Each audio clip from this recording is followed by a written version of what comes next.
कधीच नाही चुकणार तुमचे फेवरेट टीव्ही शोज झी5 सोबत, तेही एकदम फ्री। बरं, तुमच्या ग्रुपमध्ये जर स्वभाव बदलायचाच असेल समजा, हां, आणि एकीचं नाव सांगायचं असेल तर कोणाचं सांगाल? सारिकाचं. म्हणजे कोणाचं? यांचं. का? त्यांना कधीही बोलवलं ना तर त्या नेहमी म्हणतात की अगं सतत तेच तेच होतंय, म्हणजे रोज रोज भेटणं नको, तर आपण थोड्या दिवसांनी भेटूया. मग त्यांनी तो बदल करावा असं आम्हाला वाटतं की रोज भेटावं. रोज नाही पण कधीतरी त्यांनी. आम्हाला रोज भेटायचं असतं पण त्यांना सारखं सारखं नको नको असतं. जमत नाही मला. माझं ऑफिस असतं घरी आणि पाहुणे वगैरे, आणि मी एकटीच आहे ना. माझे मिस्टर, मी, मुलं आणि माझ्या सासूबाई, आणि पाहुण्यांची वर्दळ पण जास्ती असते तुमच्याकडे. आणि ह्यांच्याकडे काय कोण नाही आम्हाला काम पण नाही, तुम्हाला काय नाही. आमचे सगळे प्लॅन पण फ्लॉप होतात ह्याच्यामुळे. तुमच्या ग्रुपमध्ये हट्टी कोण आहे? तेजू. काय लगेच नाव आलं तोंडावर. पण मला सांगा, तुमच्या या हट्टीपणामुळे मिस्टरांना वगैरे त्रास होत असेल ना? नाही, त्यांच्यापाशी मी हट्ट नाही करत. म्हणजे नवऱ्यासमोर खूप सोजवळ आहे. तिचा हट्टीपणा फक्त आम्ही करू शकतो. तुमच्यात अबोला झालाय? मैत्री कधीच कधीच नाही की या दोघी भांडल्या आणि बोलायच्या? भांडतो पण आमच्यात जास्त कोण भांडतं? कोणच नाही. काय हो, त्यांना विचारूया काय का असं करतात. म्हणजे मी एखादी गोष्ट सांगितली की त्या गोष्टीला तिला अडवस लावायचं असतं, त्याच्या विरोधातच बोलायचं असतं.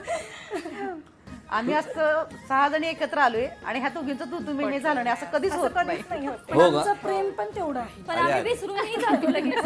अरे अरे, पण अगदी प्रेमात तिला विसरावंच लागतं. अरे अरे अरे, कारण तेजू एवढी हट्टी की एखाद्याचा म्हणजे ती लगेच रुसवा घालवती. बरं, तुमच्या घरी मिस्टरांचा सल्ला काय असतो तुम्हाला? म्हणजे स्वभावात कुठला बदल केला तर बरं वाटेल असं काय सांगतात? मुलांकडे जास्त लक्ष दे, कमी फिर आणि कमी मोबाईलचा वापर कर असं म्हणतात ते. हो. पण काय परिणाम होत नाही आपल्याला? होतो ना, होतो. तुम्हाला काय सल्ला द्यायचा? नाही, अजून तरी असं काही बोललेले नाहीये, कारण मी सगळं व्यवस्थित सांभाळते. अच्छा, बाकीच्या नाही सांभाळते. मी सांभाळते म्हणजे ज्यावेळेस प्रायोरिटी घरच्यांची की त्यांचा वेळ आणि ते सगळं करून मग मी हे स्वतःसाठी वेळ देते. माझं कसं की कमिटमेंट मी करते की उद्या उठणार, एक्सरसाइज करणार, आणि सकाळी मी म्हणते राहू दे आजचा दिवस. मग त्याचं म्हणणं असतं तू कमिटमेंट केली तर ठाम राहा. मी म्हणते मी आत्ता करते पण लगेच दुसऱ्या क्षणाला विसरते मी काय कमिटमेंट केली. असं होतं माझं. तुम्हाला जेव्हा मिस्टर होते, बरोबर आहे, कारण शेवटी त्यांची साथ, आधार, आणि त्यावर आज तुम्ही इतक्या म्हणजे तुम्हाला एक वेगळा विश्वास देऊन गेले ते, बरोबर? मग ते काय, त्यांचं काय म्हणणं असायचं तुम्हाला?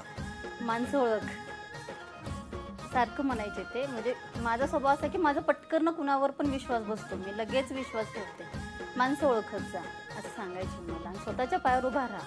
नाही केलं पण आता करणार सर. तुमचं काय? काहीच नाही. काहीच नाही म्हणजे आत्याचा मुलगा बरा आहे ना? खूप छान. त्यांचं काय म्हणणं आहे तुमच्याबद्दल? मी जशी आहे तशी राहिलं पाहिजे असं त्यांचं म्हणणं. त्यांचं म्हणणं आहे. काय सांगता? झी5 ॲप डाउनलोड करा आणि पहा सर्व एपिसोड्स एकदम फ्री।